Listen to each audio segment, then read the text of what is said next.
南投草屯國小有台語老師呢，為着要讓這課程更加趣味，所以結合着實用教育，帶學生精彩學台語。請問，往來是生佇塗骹頂啊，塗骹底？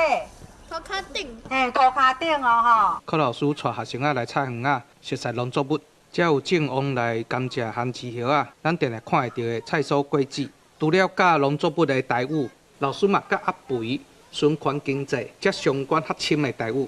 這個戶外的教學唔定有精彩，老師嘛一點一滴進出學生的台語能力。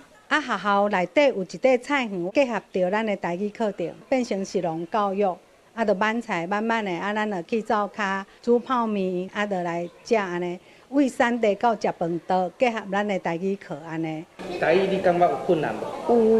有，我有時攏聽袂。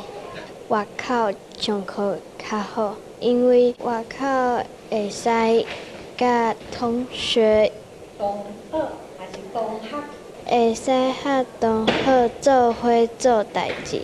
柯老師會遮認真來教台語，除了有書韻感以外，伊嘛發現教8檔的台語課程，前幾屆學生啊台語攏講甲誠練長，啊毋過最近這幾檔學生啊連日常用語攏無法度用台語來講。我第一檔咧教的時陣吼，囡仔的台語哦看課本伊就會曉念啊，會曉背的人有夠濟。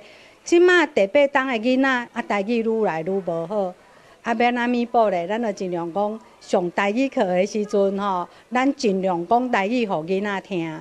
因為本土語言課程一禮拜只教一節，學生的台語能力下降，互柯老師真煩惱，所以伊較會想辦法互台語的課程生活化，互學生有興趣。豆豆累積提升學生台語的能力。記者楊秀蘭報道。